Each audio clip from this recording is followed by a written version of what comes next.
बालों को मेरी तरह काला लंबा घना करना चाहते हैं लेकिन झड़ते हुए बाल रुकने का नाम नहीं ले रहे हैं। सारी रेमेडी ट्राई करके देख लिया, कोई भी रेमेडी असर नहीं कर रही है, तो घबराइए मत, इस रेमेडी को ट्राई करिएगा।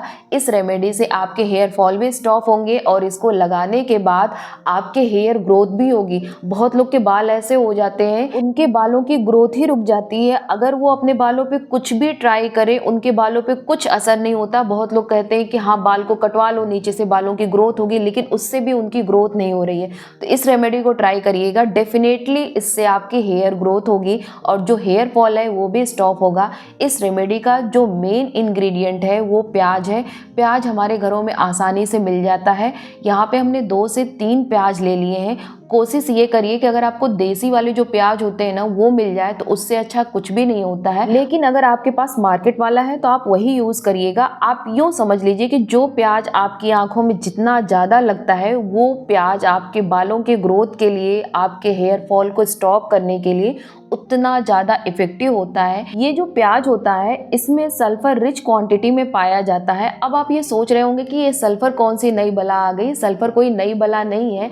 हमारे बालों में एक प्रोटीन पाया जाता है जिसका नाम केराटिन होता है। उस केराटिन को बनाने के लिए सल्फर चाहिए। तो जिस प्याज में जितना ज़्यादा सल्फर होता है ना, वो केराटिन के फॉर्मेशन को उतना ही ज़्यादा बूस्ट करता है। आपके बालों में उतना ज़्यादा केराटिन का फॉर्मेशन होगा और जो केराटिन होता है वो आपके बालों को स्ट्रेंथ प्रोवाइड करता है और साथ ही साथ आपके बालों की जो इलास्टिसिटी होती है उसको भी ये बढ़ाता है, ताकि आपके बाल टूटे नहीं, आपके हेयर फॉल ना हो। तो ये केराटिन आपके बालों के लिए बहुत ही ज़्यादा इम्पॉर्टेंट है।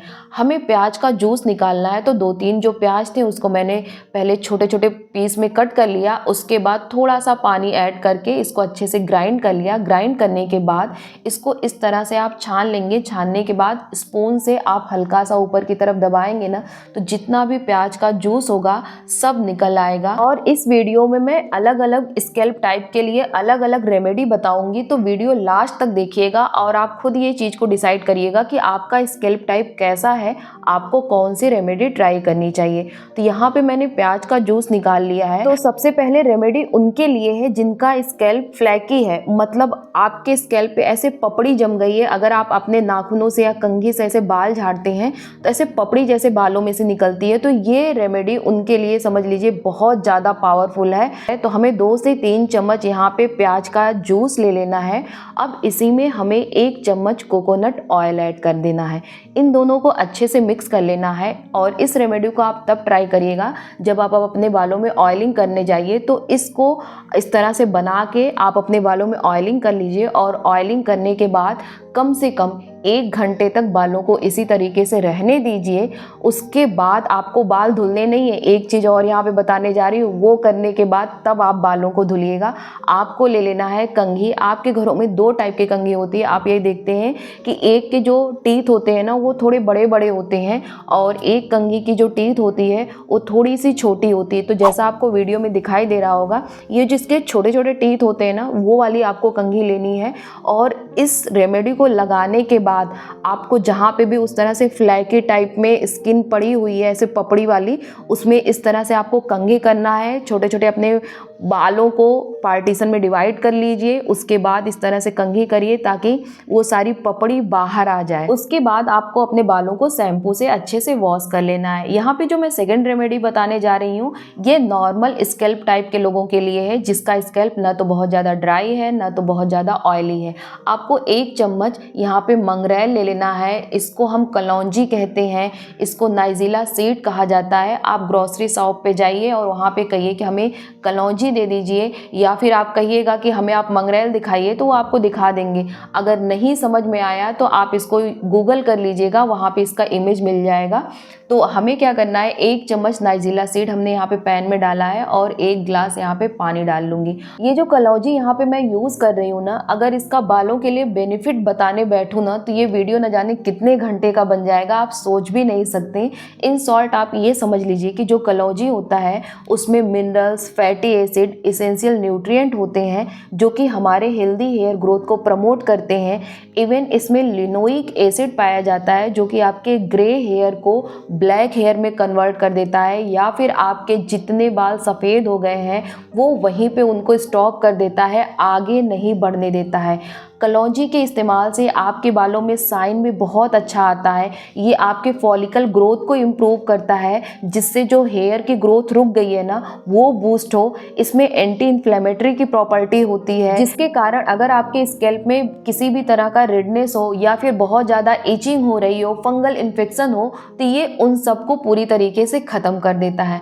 तो इसको गैस पे हमें रख के कम से कम 5 मिनट तक बॉयल करना है, जब तक ये जो हमारा कलौंजी है इसका गुडनेस इस वाटर में ना आ जाए। अगर आपके स्कैल्प में इचिंग है, रेडनेस है, आप खुजली करते हैं तो वहाँ से ब्लीडिंग होने लगती है, अगर ये सारी प्रॉब्लम है ना, तो आप चाहे डायरेक्ट कलौंजी को पानी में बॉयल करके उसको अच्छे से स्टेन कर लीजिए और उस पानी को आप अपने बालों में लगाइए, उससे बहुत ज़्यादा राहत मिलती है। इवन ये कलौंजी हमारे हेयर फॉलिकल को नरिश करके उसे भी इम्प्रूव करता है ताकि हेयर ग्रोथ बूस्ट हो सके। अब आप यहाँ पे देख सकते हैं कि पानी का कलर चेंज हो गया है, तो यहाँ पे मैंने गैस को बंद कर दिया है। इसको कुछ टाइम के लिए मैं छोड़ दूंगी ताकि ये ठंडा हो जाए। ठंडा होने के बाद इसको छान लेना है। छानने के बाद यहाँ पे मैंने एक अलग बाउल लिया है। इस बाउल में मैं अब प्याज का रस डालूंगी। हमें जितना चम्मच प्याज का रस लेना है उतना ही चम्मच ये कलौंजी का जो पानी है वो डालना है। यहाँ पे मैंने 3 चम्मच प्याज का रस लिया है और 3 चम्मच ही कलौंजी का पानी यहाँ पे ऐड कर रही हूँ। ये जो टोनर यहाँ पे बन के तैयार हुआ है ना, इसको भी आपको नहाने के पहले ही लगाना है। आप नहाने के बाद इसको नहीं यूज कर सकते हैं, क्योंकि इसको जब आप बालों में लगाएंगे ना तो प्याज के कारण बालों में से सल्फर की स्मेल आएगी। तो आप इसको नहाने से आधा घंटा 40 मिनट पहले इसको लगा लीजिएगा। मेरा जो स्कैल्प टाइप है वो नॉर्मल है, ना तो बहुत ज़्यादा ड्राई है ना तो बहुत ज़्यादा ऑयली है, तो इसको मैं अपने स्कैल्प पे अच्छे से लगा लूँगी। और अगर अभी तक वीडियो को लाइक नहीं किया है तो वीडियो को लाइक कर दीजिए यार। इतना पावरफुल जो रेमेडी आपके साथ शेयर कर रही हूँ। और इसी तरीके का वीडियो देखने के लिए चैनल को भी सब्सक्राइब कर लीजिएगा, जो बगल में बेल आइकन है उसे भी हिट कर लीजिएगा ताकि मेरे हर एक वीडियो का नोटिफिकेशन आप तक पहुँच सके। और आप कहाँ से मेरी वीडियो देख रहे हैं कमेंट करके ज़रूर बताइएगा। तो यहाँ पे मैं कॉटन बॉल की हेल्प से बहुत अच्छी तरीके से इस रेमेडी को लगा रही हूँ, और इस रेमेडी को लगाने के बाद 30 से 40 मिनट बाद मैं अपने बालों को अच्छे से धुल लूँगी। ये जो थर्ड और लास्ट रेमेडी है ना, ये सबके लिए और ख़ासकर उनके लिए जो अपने बालों में ग्रोथ बहुत जल्दी चाहते हैं, वो चाहते हैं कि फटाफट से मेरे बालों की ग्रोथ हो जाए, तो वो इस रेमेडी को ज़रूर ट्राई करें। हमें क्या करना है, एक छोटा सा अदरक का टुकड़ा ले लेना है। अब इस अदरक के टुकड़े को जो ऊपर का छिलका होता है ना, पहले उसको आप इस तरीके से छील के हटा लीजिए। आप ये देख लीजिए बहुत ज़्यादा बड़ा पीस नहीं लेना है, छोटा ही लेना है। अब इस अदरक के टुकड़े को आप चाहे तो मेरी तरह ग्रेट कर सकते हैं या फिर ग्राइंडर जार में ग्राइंड भी कर सकते हैं, दोनों में से कोई भी कर सकते हैं। हमें अदरक का मेन जूस चाहिए, तो मैं यहाँ पे ग्रेट कर रही हूँ कि ग्रेट करना थोड़ा सा मुझे ज़्यादा ईजी लग रहा है, तो यहाँ पे मैं ग्रेट कर लूँगी। और ग्रेट करने के बाद इसका हमें जूस निकालना है। जो ये जिंजर होता है ना, इसमें एंटी इन्फ्लेमेटरी प्रॉपर्टी पाई जाती है जो हमारे ब्लॉक फॉलिकल को ओपन करता है। मतलब जब आप इसको अपने सर में लगाएंगे ना, तो वहाँ पर जो आपका स्कैल्प जो ब्लॉक हो चुका है, जहाँ से हेयर ग्रोथ हो ही नहीं रही है, वो वहाँ पे जाके ब्लड सर्कुलेशन को इंक्रीज कर देगा ताकि वो हेयर फॉलिकल जो ब्लॉक हो चुके हैं वो ओपन हो जाए और वहाँ से हेयर की रीग्रोथ हो। तो इसको हमने क्या किया है, प्याज के जूस में मिला लिया है, और मिलाने के बाद फिर आप अपने बालों पे अप्लाई करिए। स्पेशली उस जगह पे आप अप्लाई ज़्यादा करिए जहाँ पे आपके बालों की ग्रोथ नहीं हो रही है। अक्सर आप देखते हैं ना, जो हमारा हेयर लाइन वाला एरिया होता है वहाँ पे जो हेयर ग्रोथ होती है वो रुक जाती है, या फिर जहाँ पे हम मांग निकालते हैं, चाहे आप सीधी निकाल रहे हो चाहे आप टेढ़ी निकाल रहे हो, उस पार्ट में भी आप देखेंगे धीरे धीरे वो मांग चौड़ी होती जाती है, वहाँ पे हेयर की ग्रोथ ही नहीं होती है। तो उस एरिया में इस रेमेडी को आप ज़्यादा ट्राई करिए। उसके बाद आप रिजल्ट देखिएगा कि 14-15 दिनों में ना वहाँ पे आपके छोटे छोटे हेयर की ग्रोथ आने लगेगी। इस तरह से आपको मसाज कर लेना है, फिर उसके बाद 40 मिनट बाद आपको अपने बालों को धुल लेना है।